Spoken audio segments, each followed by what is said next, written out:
All right, Steph, you're back. I'm back. So tell me, from the dead. From the dead. I'm still dead. Still dead. Yes, but I'm alive at the same time. But that's like a big conversation. Yeah. Because I exist and don't exist at the same time, and I'm hallucinating you. And that's the Matrix. And that is the Matrix. And we're gonna have to talk about that. And we're all collectively hallucinating. So we're gonna have to talk about that. And what does that mean? Most of us don't know. I'm still not sure. You're still not sure. Neither am I. You can't be sure about anything, and that's when you say that is the truth and I am right and all of that. That means there's an ego present. Okay. That means that the ego is present of thinking of I, me, when there is no I. It's only an illusion of the self. There's only collective consciousness, and it's infinite reincarnations of the source, all living at the same time. Mm-hmm. So, for example, I already lived through you, and you already lived through me. And I'm talking at it from a point of God consciousness. And this consciousness is who we are. It's the best way that I can explain it. Now, there's a difference between having that knowledge and that experience. It's a difference between having that knowledge and that information than to actually come into the aha, the epiphany, the awareness of it, of being like, okay, now I understand. And the only way that you can understand that is through getting to very high levels of consciousness. And the way that I would recommend to do it for starters is through meditation. And when I say meditation, is a lot of people go into meditation with one goal in mind. And this goal is usually saying, for example, I want to find the solution to this answer. I want to get to know a little bit more about myself. I want to raise my energy. I want to raise my chakras. However, when you truly get into enlightenment, what you want to achieve, and we'll get into that a little bit later, but I've reached a point, especially last year, where when I meditated, automatically, boom, I went into no thought, no sound, no thought, no nothing. I don't know if you've ever reached that point in meditation. Do you have? Well, actually, for myself personally, I think I'm actually, and you can tell me if I'm wrong or what you think. Okay. But I tell people a lot of time, I actually don't think very much. You know, in real life or in meditation? In real life, like even right now. That's a blessing. Yeah, I'm like, that is a blessing. There's really, maybe there's a few thoughts happening, but there's not too many thoughts happening. Like I don't want to use the word present. Like it's not, I'm just like, I'm okay with what's happening now. So I'm not like thinking all these thoughts, trying to get away from it. Now, and yeah. Just really quick before you continue, were you always like that? No, definitely not. And I still do meditate sometimes. I used to meditate a lot, but I'd say just naturally now, I am very thoughtless unless I'm like strategizing, you know what I mean? Like if it's like something for business, then I'm like, okay, I need to think. So your mind is not using you. You are using your mind. Yeah. Yes. Yep. I like that. There's a quote right there. Yes. Yeah. So tweet that. Yeah. So precisely. And I got into that state last year. Okay. I've been meditating for 2 years, roughly. I would say, like 2 years, two and a half. Okay. And I got to the point where as soon as I would fall asleep, or you're not really consciously awake, but you are. Yeah. Whenever I would meditate, I would automatically, boom, not have a single thought. Now, what happens to each person is very different. Like, for example, my mind is very overactive. It is very artistic. Yeah. I'm usually with a lot of influx of thoughts and creation. And, it's very hard for me to quiet my mind. Mm-hmm. And when I was able to do that, where I continuously meditated, it was bliss, but at the same time, it was a curse because the creative flow wasn't going through that much. I said to myself, I'm like, I'm here in the moment, but I'm brain dead. Like I'm not, like I'm just at peace.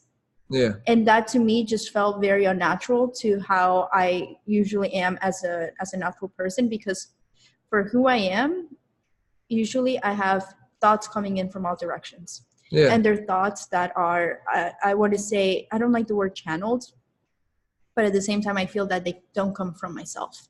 They come from a higher realm, but at the same time, I'm one with everyone and everything. So even if it is another person, even if it is a scientist or a mathematician, or if it's somebody that is very wise, or if it's a family member, or if it's just a regular person in society that passed on, or if it's also somebody that's meditating at the same time and they're in that wrong, who knows? I cannot say it for sure. I say that I hear voices inside my head, but those voices, it's many people would say that's schizophrenic. And I wouldn't say schizophrenic to the point of saying like, oh my God, these voices are going to kill me. They're telling me to go shoot myself or anything of that. Yeah. There are more voices that I've channeled now into creativity and into characters and into information and channeling out creative wise. But, you know, it's very hard for me to get to that point. And it's been very hard lately. And that's, you asked how my month has been. Yeah. So tell us about the last couple of weeks, 4 weeks, 1 month. Tell us. Hit us with the juice. We're going to have to edit that like piece out. No, it's got to stay. Okay. So in the past month, you know, as soon as, you know, whenever, I don't know if you've ever, when you started actually saying I'm done with school and you walked out of university and you said to yourself like, this is not what I feel is correct. Well, for you it was a choice, but you chose that. Okay, for me, I got expelled from my first university. That was bad. I was very bad. I was connected to various dimensions at once and I faked documents. And I remember this.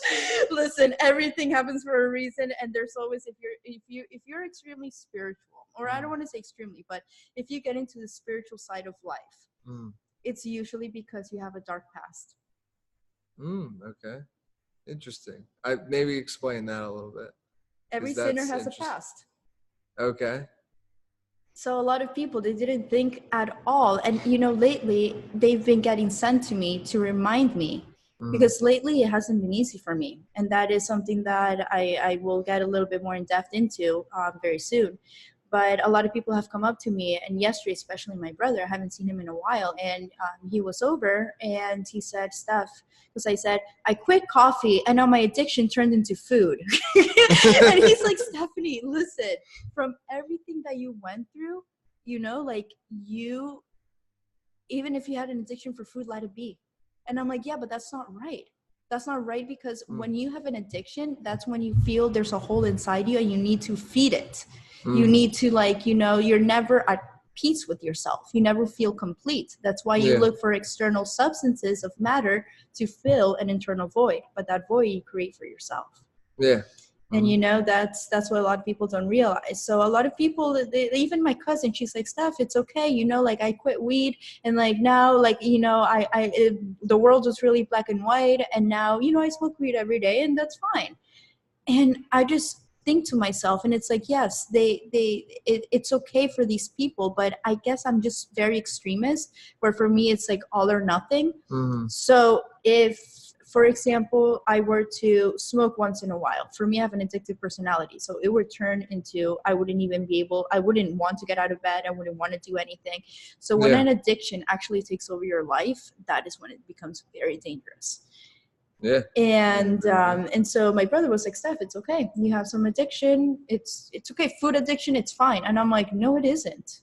It isn't, because every single time you have an addiction, that means that you are never at peace with yourself.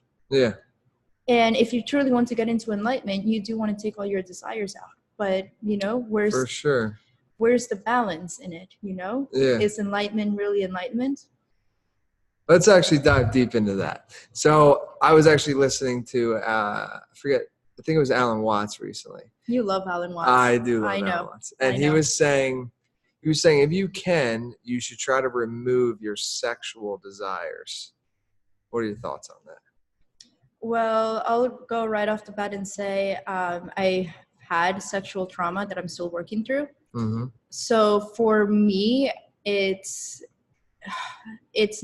not, I'm the opposite. So I really, that desire, I know it's there, and but for me, I don't have the desire. If that even, I don't know if that. Well, no, explain a little. So, I don't know even how to explain that. This is what he says. So it's like he kind of says like we're a slave to a few desires, right? Like, and food is not necessarily, it is a desire, but we do need it to live. Right. Right. Water, we need it to live, but sometimes we desire it when we don't necessarily need it. But like sex, do we need it to live, or is it?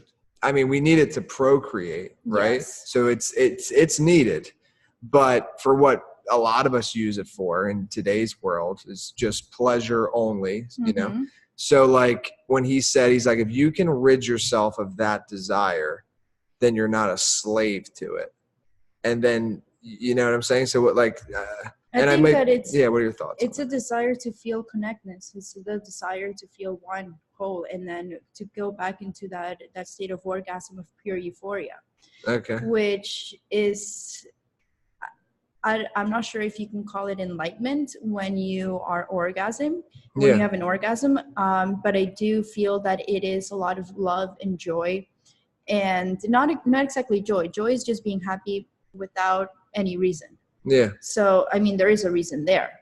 So that means that that's not quite enlightenment, but that is love, you know? And I do think that the reason why people crave that is because even God couldn't stay by himself. He needed to procreate itself in order to exist, you know? And us as humans, I think in our subconscious, everything's already ingrained in there that this is only us. It's only one person. Well, not one person. You're experiencing it as one person. Yeah. But I cannot prove your existence. I can only prove mine for sure. I can only prove that this matrix is virtual reality. I'm hallucinating it. Yeah. Okay. So there's that sense of solitude and like, wow, it's only me and it's all in my head. And that concept by itself is like, this is like, there's no one else. I mean, there is, but this is a hallucination that I'm making. But at the same time, it gives you great relief of knowing that the same experience, you're also doing it. Yeah. And so is the other person. And so is another person. And collectively, we're all one. We're just, our consciousness is only happening individually for a certain moment. Got it. So in terms of, let me just finish up really quick with the sexuality, the sex desire. Yeah. I do think that there's a desire for intimacy because there's a desire to not feel alone. Okay. There's a desire of not feeling like it's only you. And there's that connection that you need to have with somebody else. Got it. And then that separation, it connects to what? To an individual, to one. Got it. Okay. So do you think and then we'll cap up the sexual stuff, but do you think is there like a balance? Because like some people turn into like sexual addicts, right? Yeah. So it's like, I think maybe you shouldn't rid yourself of all of it. Although I kind of feel like that's what Alan Watts was kind of saying. Like if you can rid yourself of all sexual desire, then you won't be a slave to it anymore. So then what? Is there a balance? So then, I mean, everything in an extreme is bad, right? Okay. Yeah. And I do believe that, for example, it's very hypocritical, but they say that the popes and the how do you call them, the clergy of Catholicism and Christianity, they're like, yeah, we're celibate, and they rape children all the time. You know, so you weren't expecting not funny that at all. Oh my god! Okay, we'll edit that out. No way, we're keeping that. No. But oh my god! Hold on, excuse me. I got something in my eye. I just got something in my eye. Oh my god! Maybe that's an angel telling me to shut up and not talk about that. Oh my god! Hold on. No, you're good. I think my contacts dirty. I just need to change them. I'm so bad with hygiene of my eyes. Correction. It's really sharing everything. Oh, I'm not afraid to be myself, but that's a little bit too far. Okay. Oh my god, this podcast is. No, it's gonna be good. Very good. Okay. It's actually really good already. All right. Yeah. So do I have a black eye from the mascara? No, I'm good. A little right here. but I don't Okay, think the it's camera okay can. because the camera can't catch Yeah, that. so we'll As just long as leave it it. doesn't distract you. I don't want to get up and like fix it right now. Yeah, It's meant to be, right? yeah, it's there. We'll Okay. fix it later. All right. So I think so. Would you agree? There's a balance to be stricken. Yes, there is certainly a balance, and I do believe that that balance is, especially as an addict, I often think to myself if I will ever be able to drink again occasionally, or if I would be able to be okay with smoking weed occasionally. If I would be okay, there's people that I know that it's like, yeah, I smoke cigarettes like, like once or twice when I drink, and I'm like, that's it? You don't smoke all day every day? They're like, no. So they don't have an addictive personality, and Yeah. cigarettes are very addictive. And I was able to quit that habit. Mm-hmm. And if for me that was hard, Yeah. and that is it was something that was extremely hard, but it was harder to quit weed. Got So it. that was that, and then after that, it was very hard to quit caffeine. Very Oh hard. yeah, no, Very caffeine's the hard. real deal. People don't like look at caffeine as a real drug. It is a real It's a stimulant. thing, for sure. I'll be Yeah. honest. I broke my sobriety today, and I had a sip of coffee, just a sip, a sip. I was bouncing off the walls. I was bouncing off the walls. It was and it was, and the colors were brighter, and it's because when you take caffeine, you release dopamine. Mm-hmm. And that's with being an ex-drug addict, that got abused by all the chemicals that I put in. So you can take that with like working out and meditation, but it got to the point where I'm like, all day I'm working out, I'm meditating, and I'm never okay. I'm like, I'm tired of this, like it's just, it gets to a point where you are doing absolutely everything, and then you're like, I'm doing everything that I'm supposed to, and I'm not healing, so that's very frustrating. So why, if you're willing to, like, because remember we spoke yesterday, like, why what is not healing? Like, what's going on?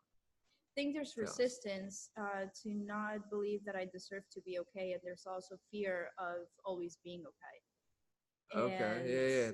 Tell more. This would maybe help me too.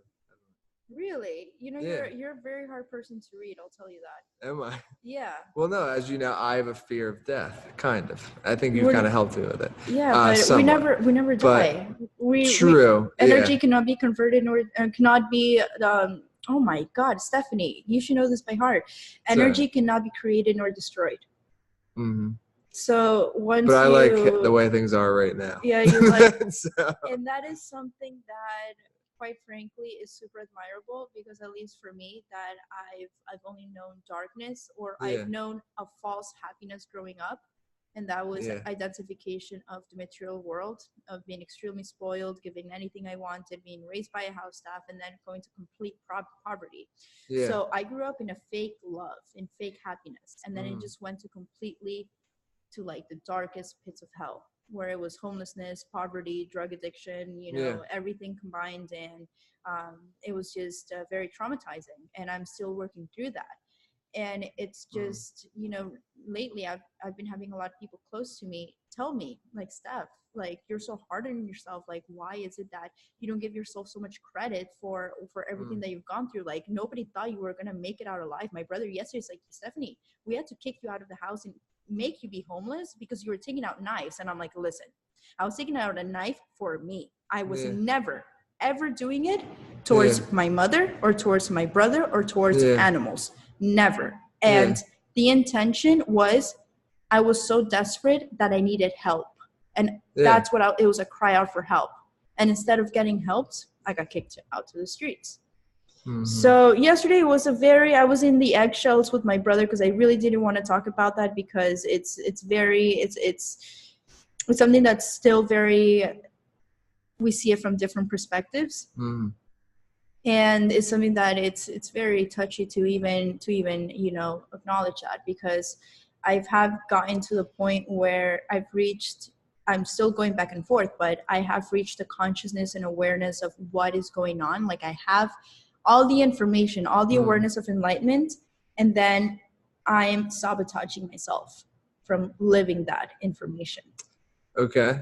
So, okay, let me try to relate to that. All right. So, like, what I would say is, I don't know if I'm using the right term here, but it's hypochondria, potentially.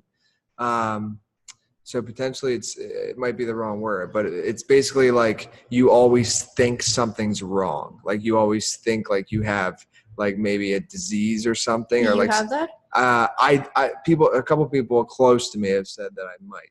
And it's interesting because and I say this just being open, like because I am so content and like I'll say happy with where I am, anytime something feels even a little off, You start freaking out? yeah. And so I'm wondering, like talking to you now, like I know where you were and we can dive deeper into that, like into this, but I don't think you're still there.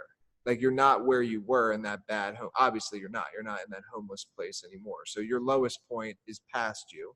So what I'm getting at is like, maybe there's a relation there where it's like, things are going well. I'm happy where I am. But because of that, anytime I'm like short of breath randomly, I'm like, what's going on? Like, am I about to die? You know, like it's weird shit like that. And then I overthink everything in those scenarios. Normally I have like no thought, but then in that scenario, if something wrong's happening, I want things to stay how they are. So I start to freak out. You know what I mean? That you need to go through an ego death. Potentially, yeah. Tell me more about what does that even mean? Actually? Okay, so that is actually, I'm going to try to respond with as much as I can right now, but this is something to actually go deep in thought.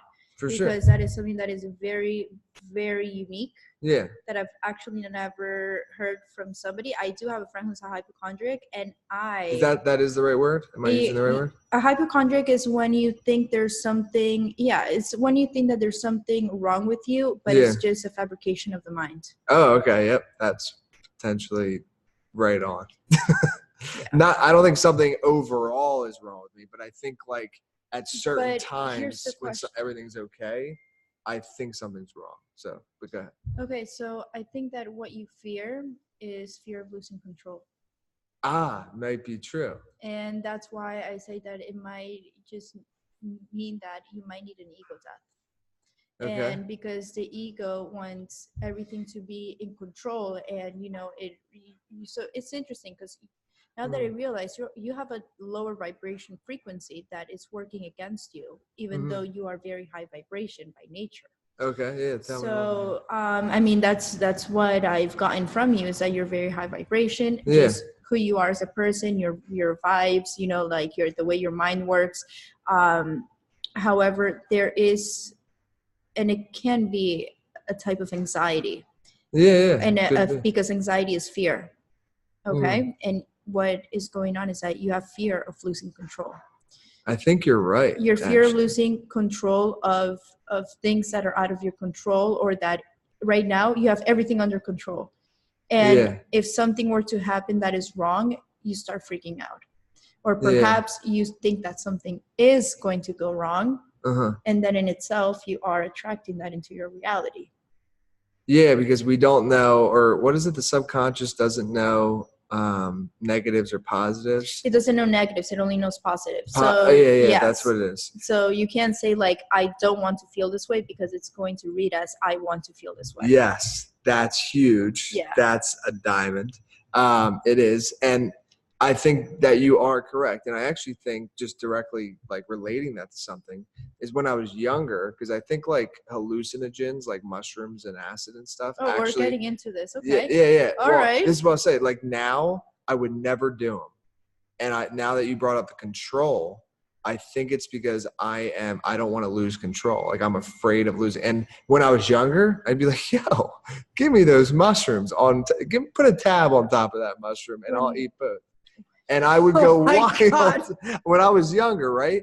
And I was, I would, and I would be fine. Like I did have one or two bad trips for sure. But that's because you were fearing and you're restraining. But mostly, like most of the time, they went very well. Like I had the time of my life, and now it's been probably like almost 10 years. Yeah, I'm 27. Yeah, it's been about 10 years since I've done an hallucinogen. And I have no desire to do them again, but I think it's because I know how much I'll lose control, and I'm afraid of that. And that is why I was referring to keeping it PG rated, that you need to go through an ego death. That's what I meant. Oh, that's what I meant. But in very PG version. Oh, I'm so sorry. I didn't know. Yeah, because. Yeah. Okay. Like again, I need, because I've done it like so many times. Yes. Again, it's been too long. Notice. There, you'd have like an expiration date or something, like, you know, I'm like back. yeah. Kill me again. Okay. Yeah, I remember it was New Year's of 2 years ago.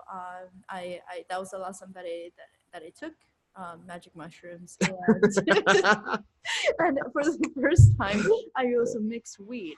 Yeah. Because it was like 1.2 or 3 grams of shrooms, which is nothing. Yeah. And I wasn't feeling anything. And at this point, you know, I do take psychedelics, and I want to say more magic mushrooms is for spiritual sort of enlightenment. Mm-hmm. And I had a conversation yesterday with my brother where he said, oh my God, like, you know, like I've never tried psychedelics. I've never tried this. I've never tried that. You know, hallucinogenics is something that I'm very scared of. You can get addicted to it. And I'm like, no, you can't. Not addicted. No, I would say and no. like if you get addicted to it, there's something really wrong with you wanting to escape reality. For sure. Yeah. And because I unfortunately have a cousin that's in that path where he's that's another story within itself, but he was medicated with Adderall since he was 3 years old. And then, you know, for me, addiction began because I started getting medicated by Big Pharma. Mm-hmm. And a lot of the times I've seen that when kids and teenagers, they get put on medication, they become addicts, because once they leave that medication, or if they do, they're used to taking a drug every single day. So they're like, oh, what does it matter if I smoke weed every day? Oh, what does it matter if I drink alcohol every day? You know? Yeah. So unfortunately, my cousin, he's younger than me. He's in that situation right now, and he's mixing, you know, blow, cigarettes, weed, cocaine. Well, that is blow, psychedelics, whiskey. And those are like all day, every day. And it's unfortunate because he's a very spiritual person. You see his eyes, and it's like he's an old soul. But he's going through, he's going through a lot. But my brother yesterday, he's like, you know, that's absolutely insane. You like, look at our cousin, you know? Yeah. And I'm like, Michael, I'll be honest, and my mom knows, I got cured with magic mushrooms. You know that right now in Ohio, not in Ohio, in Oregon. Why would they be Ohio, right? In Oregon. Why did I just say Ohio? That's like the most awkward place, like in North Dakota. You know, in Kansas. Yeah. So in Toto. Awesome. Did you just get that reference? Yeah. Okay. Why aren't you laughing? Oh, because it was all a laugh, the whole thing. Okay. Anyways, so I told him in Oregon, they're already. He's like, yeah, they're legalizing mushroom for depression, and I'm like, yeah. Ah, I did hear about this. Actually. And I'm like, yeah, you know, and he was interested about that. He didn't express it because he is my older brother. So I'm like, this is what happens when you take the psychedelic. You get brought out completely of all the programming that you've had in this entire life, in this government, in this cultural, in this religion that you've gone under your parents' programming that they gave you. Yeah. And it makes you look at everything from a consciousness point of view, full consciousness. So then you realize what are the lower vibrations that are not making you or holding you back from operating at this vibration. Yeah. Okay. So magic mushrooms is not that, oh, you go into the middle of the woods and you get cured. No, you get the answers. And then it's up to you to actually put in the work after the trip is done. The trip is just spiritual healer. It's the professor. Yeah. It's the professor telling the students, which is you, this is what is not allowing you for you to be happy. That's a good way to put that. And when you resist and you go in it with fear, that is when you have a bad trip. Yeah. Because you're operating at full love, at full potential, at full, you know, consciousness. And if you restrain that with the third dimensional physical sort of mentality, that's when you start having a bad trip, because there's a polar opposites happening at the same time. So you start freaking out because it's this love trying to, like, you are encompassing, you are love, and then there's fear there, and fear is the opposite of love. So you can't have those contradictions being at the same time. You can only have one or the other, but when you're in psychedelics, you are literally overriding the system and becoming love. And if you restrain to that, then that's when a bad trip happens. I am starting to feel as if though You need a one coming up? I think we need one. We and what? And like doing a podcast. I think we need to do mushrooms. That's what I'm realizing. Is that accurate or am I off? That would be interesting. That would be interesting for a lot of reasons. South Point Park. South Point. Oh yeah. Yeah. Why not? We should do mushrooms at South Point. You know, head on over to the steakhouse. I'm vegan. Come on. That was a joke, and it worked. Okay. So the steakhouse, the slaughterhouse, right? No, you don't want to do that. Okay. Anyways, So before we move on, I want you to tell us in a little more detail what you mean as far as like when you take the mushrooms, like what it does. You know what I mean? Like what does it show you? Because you kind of went through that pretty quickly. Meaning like you said, like the parents, the teachers, society. Like tell us a little bit more about like what answers, because you know what I mean? Like that was pretty quick. Like what answers is it telling you? Do you know what I mean? And maybe for everybody it's different. I don't know. Exactly. For everybody it's different. Mm-hmm. And I'll tell you the lessons that I learned. Yeah. Tell us your experience. That's the best way for us to So everybody's different because everybody has different programmings. Everybody has different parents. But usually what I've encountered, and hold on, let me backspace. If this was a book, I would be like, hold on, I need to add something to the last sentence. So the programming that you have from your parents, the programming that you have from your teachers in school, the more that I teach students, the more that I realize that what they're doing in school, like I'm a teacher, but not in school. Like if you want to call it, it's called a tutor. Yeah. However, I am the teacher. Like, I kid you not. Teachers nowadays, they don't teach. Yeah. At all. And they can't. Because that's a conversation within itself, but education is bought out. Education is a business. Yeah. So right now, there's standardized testing like no other. So right now, teachers are not molding students on how to think, just what to think. Yeah. So it's very unfortunate. But the students that I do have, which right now are very few, because I'm trying to go more in quality than in quantity. And one of them is actually tripping on shrooms tonight.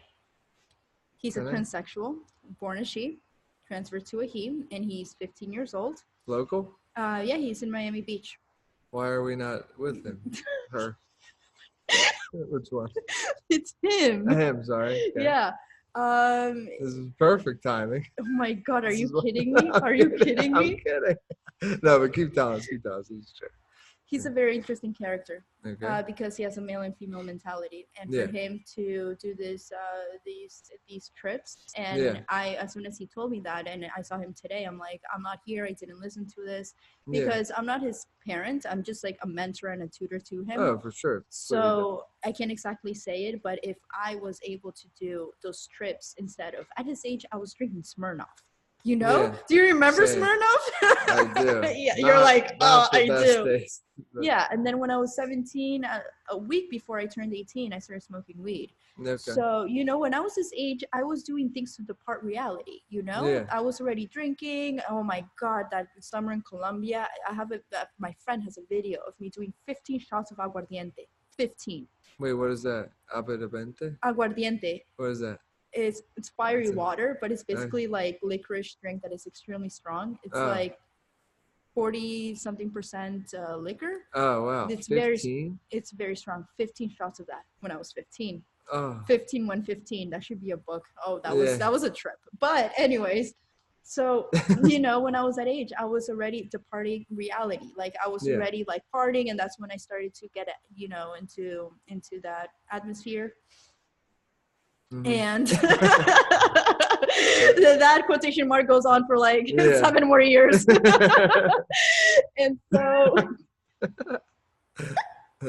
okay, so and I wanted to tell him so badly. I'm like, do it, but don't do it to depart reality. Do it to find more about yourself.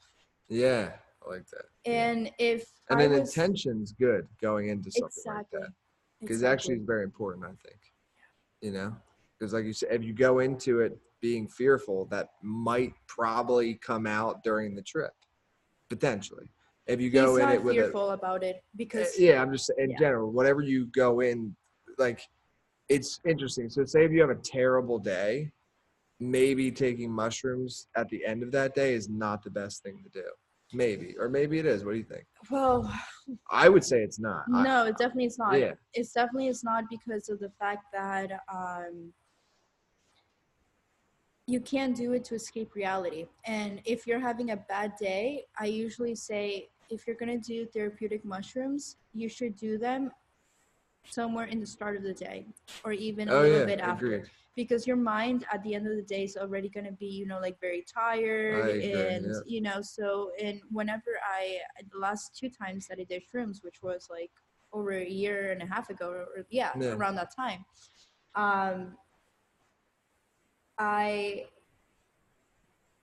just blanked out. What just happened there? No, hold on. I know exactly what I was thinking about. Yeah.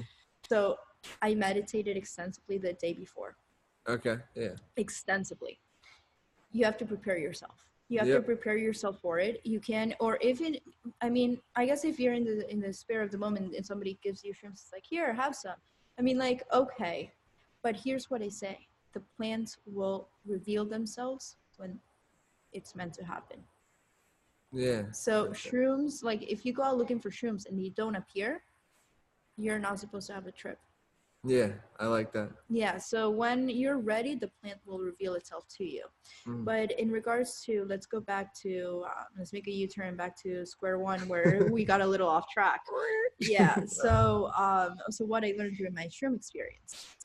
So what I learned was that the first time it was horrible. Like not the first time after rehab, when this was a breakthrough. This was like the breakthrough moment that completely just like, was that I started shaking and going, when is this going to be over? I was in a fetal position, just crying my eyes out. I'm like, oh my God, this is horrible. I should have never done this. Oh my God, 8 hours of this. What am I going to do? And then luckily I had somebody that was very experienced with psychedelics. Yeah. And he looked at me and he goes, Steph, don't you realize there's nothing happening in this moment right now for you to be feeling as you do? You're making yourself feel this way.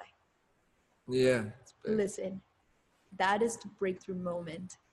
I looked at him and instead of crying of misery, I started to laugh so hard.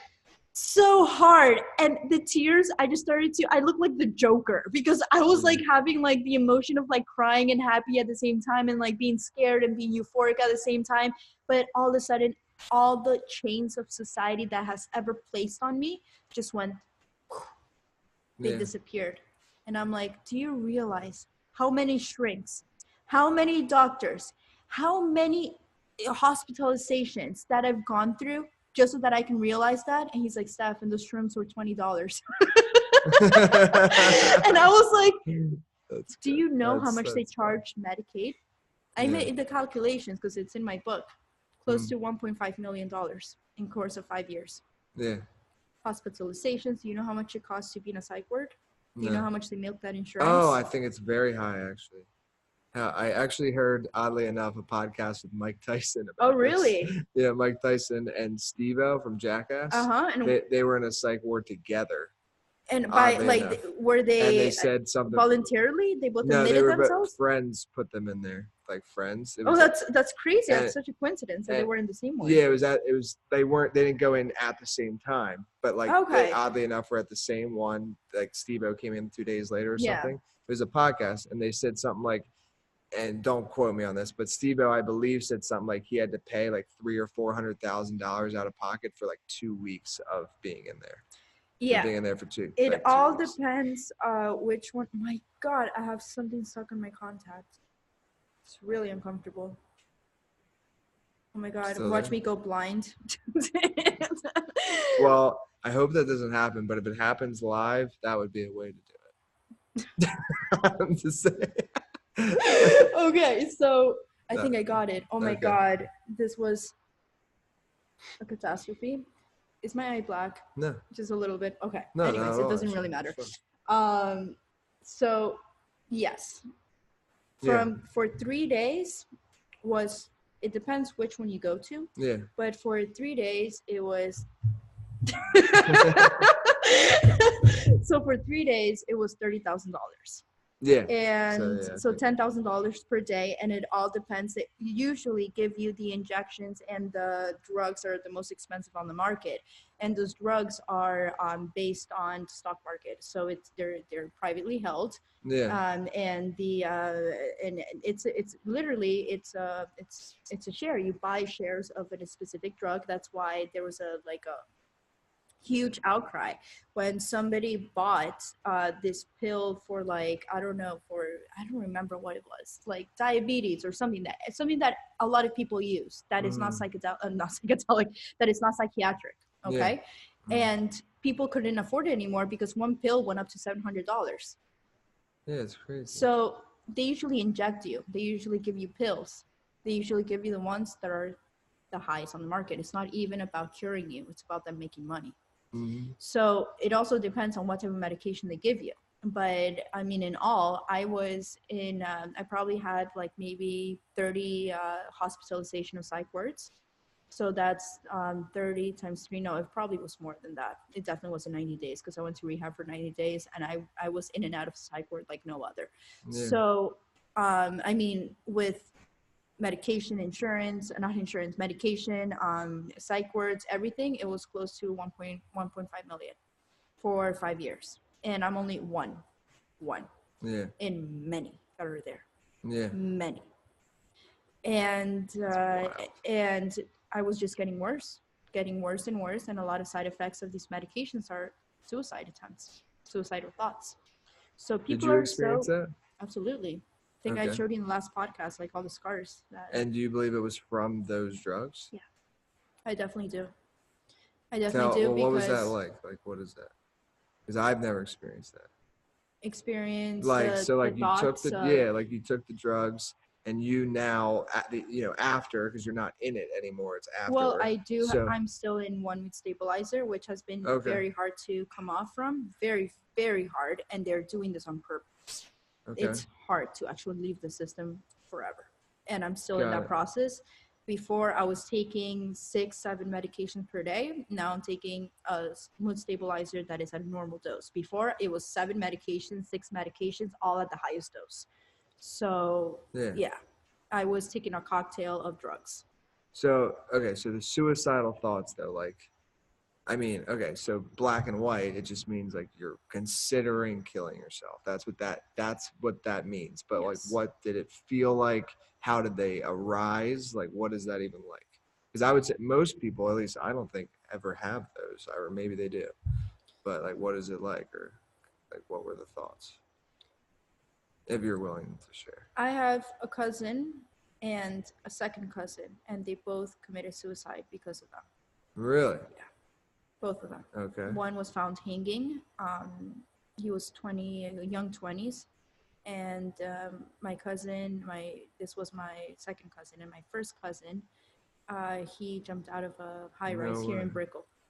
And they were they were high up, very high up. Yeah. And he stopped taking medications cold turkey because his liver was done. The doctor was like, you either get a transplant or if you keep taking this medication, you're going to die within 2 years.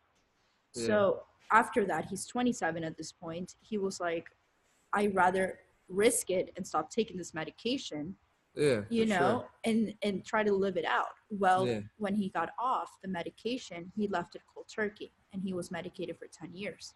Yeah. So he was medicated since he was 17 to 27. Uh-huh.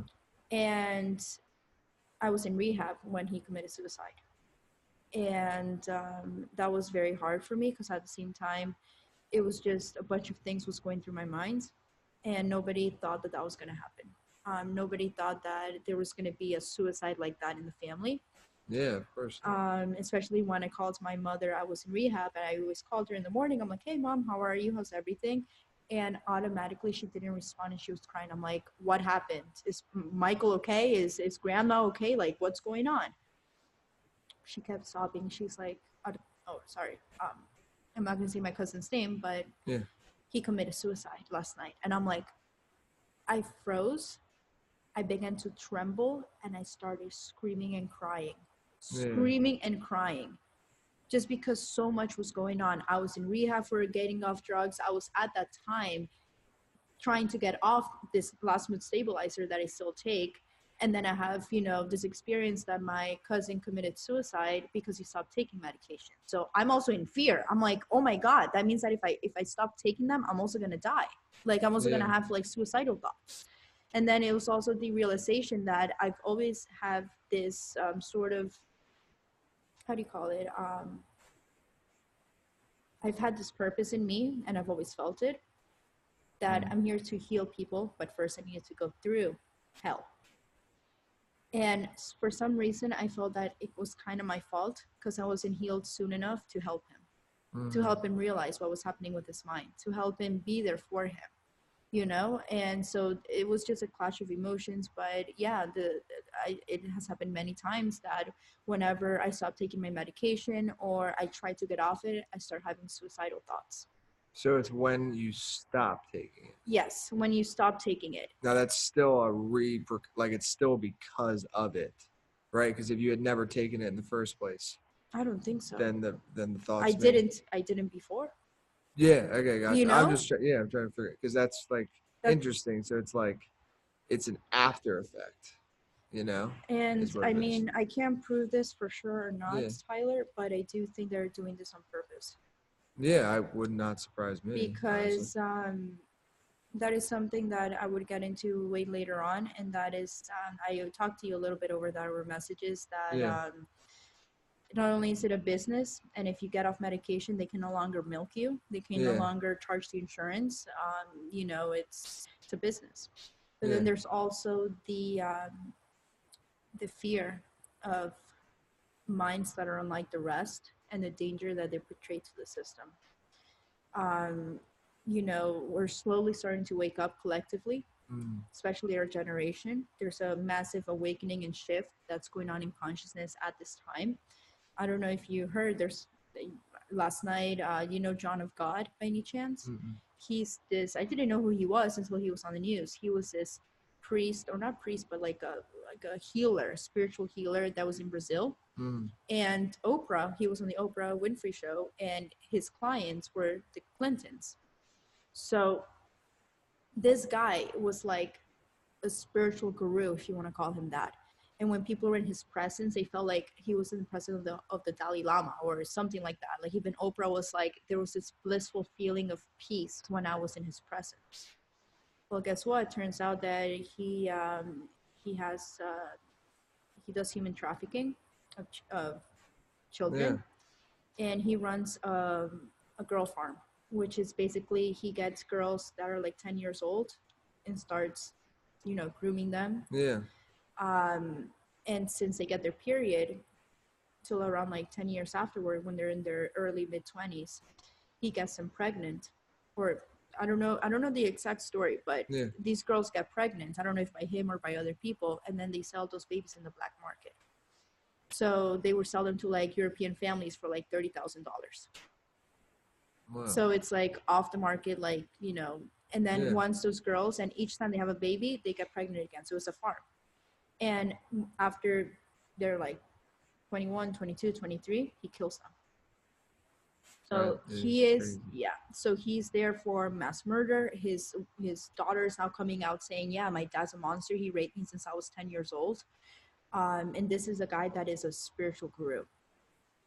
Yeah, that's nuts. Yeah. I've not heard of him. Yeah. And it's unfortunate, and I don't want to go too much into the Clintons being his I'm not gonna go there. I'm gonna leave the Clintons with the mercy, I'm not gonna dig out their old bags. Yeah, exactly. And exactly what you're thinking about, that's exactly they're applying to him. I see. Okay. Yeah. Gotcha. So what were we even talking about? Okay. So about medications and so they're a threat to the system. So right now there's a lot of people that are coming out and they're exposing the true light upon powerful figures that are there with ego, with money, with power.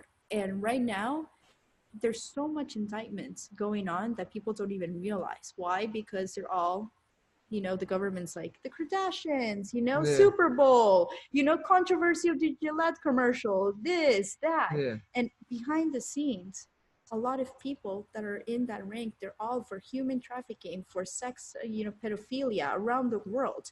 They're all getting indictments. Yeah. And this is all going behind the scenes.